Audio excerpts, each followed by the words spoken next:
I was pounding on the delivery room door while she sat next to my wife saying, "Now you're the first person he saw." When I finally got in, she looked at me and said, "Congratulations. Now you're the second person to see your son." So this happened 3 weeks ago, and I'm still trying to wrap my head around what went down. My wife was 39 weeks pregnant with our first kid, and we'd been preparing for this moment for months. We had our birth plan, our hospital bag packed, and I'd been sleeping with one eye open waiting for the contractions to start. It all began at 2 a.m. on a Tuesday. My wife woke me up with that look on her face. You know the one. The contractions were about 7 minutes apart, so we called the hospital and they told us to come in. I was nervous as hell but excited too. This was it. I was about to become a dad. The thing is, my mother-in-law had been staying with us for the past week to help out. She'd flown in from across the country and had been driving me absolutely insane with her constant hovering and unsolicited advice. She kept telling my wife how she should eat, how she should sleep, how she should breathe. Every little thing became a production with her around. When my wife's water broke in the car on the way to the hospital, my mother-in-law was in the back seat giving me driving directions like I hadn't lived in this city for 8 years. She kept saying things like, "Slow down and watch that turn," while I'm trying not to panic about the fact that my wife is in active labor. We got to the hospital around 3:30 a.m. and everything seemed normal at first. The nurses got my wife checked in and settled into her room. I was holding her hand through contractions while my mother-in-law paced around making phone calls to relatives I'd never even met. The whole thing felt surreal, like I was watching someone else's life unfold. Around 6 a.m., the doctor said it was time to push. This was the moment we'd been waiting for. I was so pumped up, my hands were shaking. But then my mother-in-law did something that still makes my blood boil when I think about it. She told me I needed to go get coffee and some breakfast because this could take hours. I didn't want to leave, but my wife was exhausted and kept saying maybe some coffee would help me calm down. I was jittery and probably not being the most supportive presence, so I reluctantly agreed to make a quick run to the cafeteria. My mother-in-law assured me she'd call if anything happened. I was gone for maybe 20 minutes. 20 minutes to grab a sandwich and some coffee. When I came back, the elevator felt like it was moving in slow motion. I had this weird feeling in my gut that something was wrong. I got to the maternity ward and tried to go back to my wife's room, but there was this nurse I'd never seen before standing at the door. She told me I couldn't go in because only immediate family was allowed during delivery. I explained that I was the husband, the father of the baby, but she looked at me like I was lying. Apparently, my mother-in-law had told the staff that I was just a friend of the family and that she was the only relative present. She'd somehow convinced them that she had the authority to make decisions about who could be in the room. The nurse kept asking me for ID and questioning whether I was really the father. I could hear everything happening inside the room. My wife pushing, the doctors encouraging her, and worst of all, my mother-in-law's voice saying things like, "That's my grandson," and "He's so beautiful." I was standing in the hallway listening to my own child being born while security was being called because this nurse thought I was some random dude trying to sneak into a delivery room. It took 15 minutes to sort out the confusion. 15 minutes of the most important moment of my life happening without me. By the time I got into the room, my son was already cleaned up and wrapped in a blanket. My mother-in-law was holding him with this smug look on her face. That's when she said it. She looked right at me and said, "Congratulations. Now you're the second person to see your son." Like it was some kind of accomplishment. Like she'd won some twisted competition I didn't even know we were having. My wife was exhausted and didn't fully understand what had happened. She kept asking why I looked so upset, why I seemed angry. I couldn't explain it to her right then because she'd just given birth and needed to rest. But inside, I was absolutely furious. The next few hours were a blur of visitors and phone calls. My mother-in-law kept telling everyone who came by how she was there for the whole thing and how she helped deliver her grandson. She made it sound like she was some kind of hero when she literally prevented me from being there for my own child's birth. I barely slept that night in the hospital. Every time I looked at my son, I felt this mix of overwhelming love and deep sadness that I'd missed his first moments in the world. I kept thinking about how I'd imagine this day going, how I'd be the first person to hold him after my wife, how I'd be there to cut the umbilical cord, how we'd have this perfect family moment. Instead, I had to hear about it secondhand. My mother-in-law kept describing every detail to anyone who would listen, and each time she told the story, I felt like she was rubbing salt in the wound. Update 1. A lot of people have been asking what happened next, so here's the update. We got home from the hospital 2 days later, and my mother-in-law was supposed to leave the following week. But the whole situation just kept getting worse. She started telling people that she basically delivered the baby and that I wasn't even there when it mattered. She'd show off photos on her phone to neighbors and strangers at the grocery store, talking about how she was the first person he saw, like it was her greatest achievement. My wife was dealing with all the normal new mom stuff, lack of sleep, breastfeeding challenges, hormone changes, and didn't really grasp how messed up the whole situation was.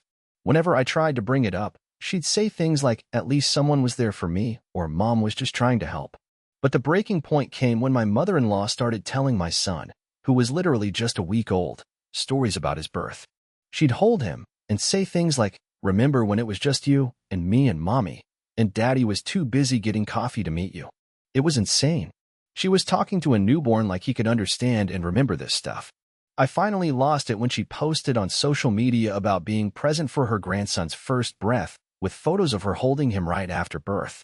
Photos that should have been of me and my wife and our son, but instead it was just her inserting herself into our most intimate family moment. I told my wife we needed to talk privately, and I laid out everything that had happened.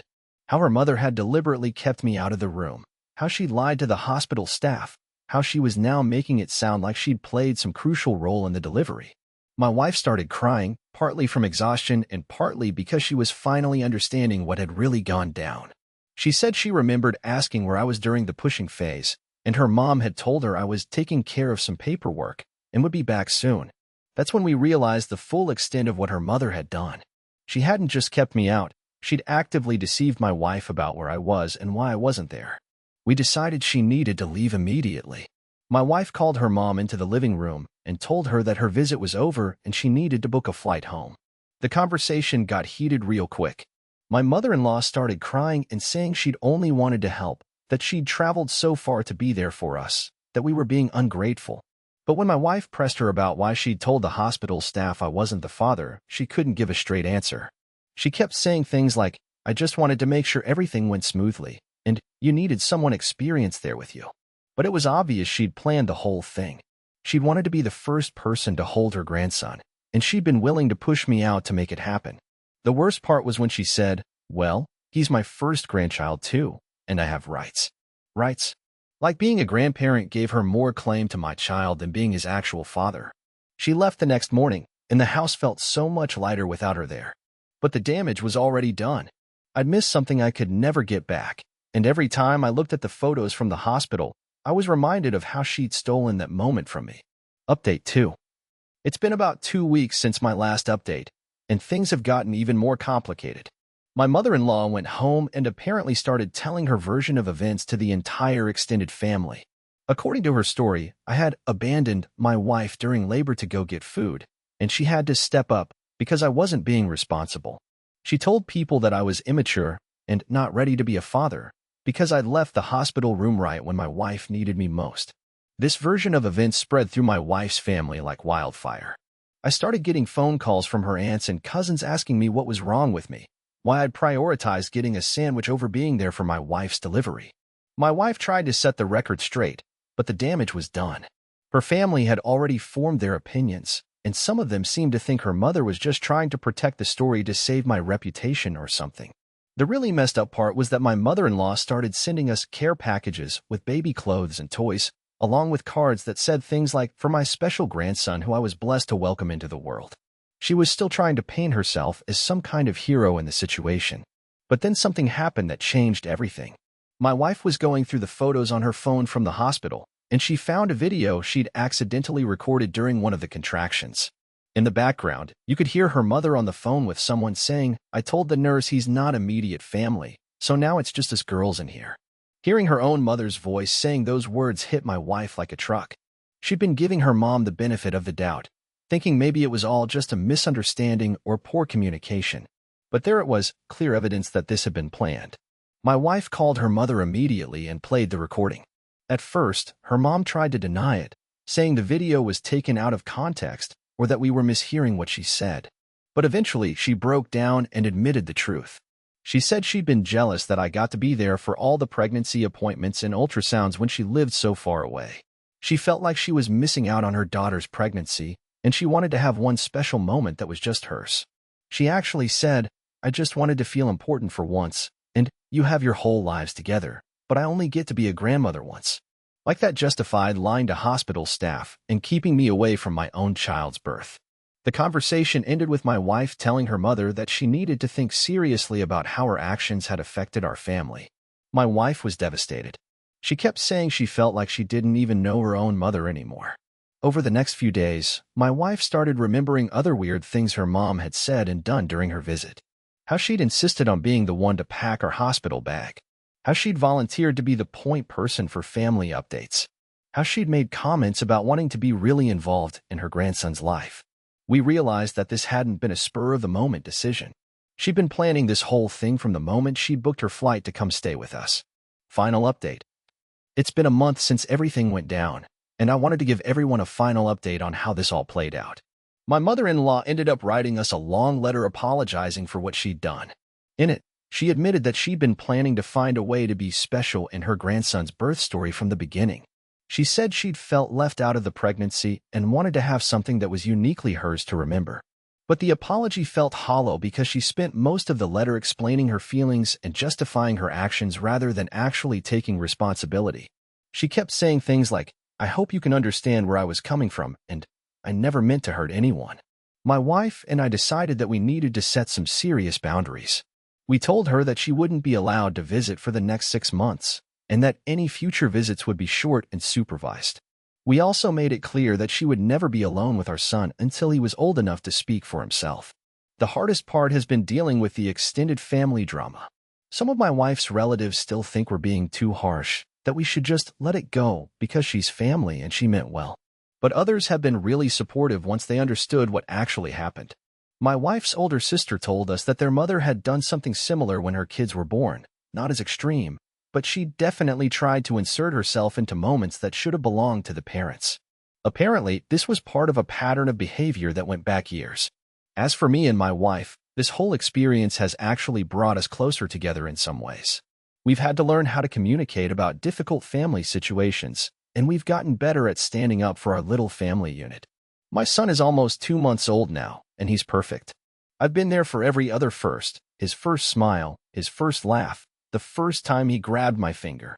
I can't get back the moment of his birth, but I'm not going to let that take away from all the other moments we'll have together. The weirdest part is that sometimes I look at him and wonder if he somehow knows what happened.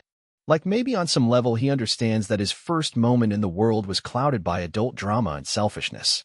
But then he'll look at me with those big eyes and smile, and I remember that he's just a baby who needs love and protection. I've learned that being a parent means making hard decisions about who gets access to your child, even when those people are family. My mother-in-law chose to prioritize her own feelings over what was best for our family, and now she has to live with the consequences of that choice. We haven't spoken to her since we got the letter 3 weeks ago. My wife is still processing everything, and I think she's grieving the relationship she thought she had with her mother. It's hard to realize that someone you trusted completely was capable of being so manipulative. I don't know if we'll ever be able to fully forgive what happened, but we're focusing on moving forward and building the kind of family we want our son to grow up in. One where people respect boundaries, where honesty matters, and where being family doesn't give you the right to hurt the people you're supposed to love. That's it. That's the whole story. Thanks to everyone who followed along and offered support. Being a new parent is hard enough without having to deal with this kind of family drama, but we're figuring it out one day at a time.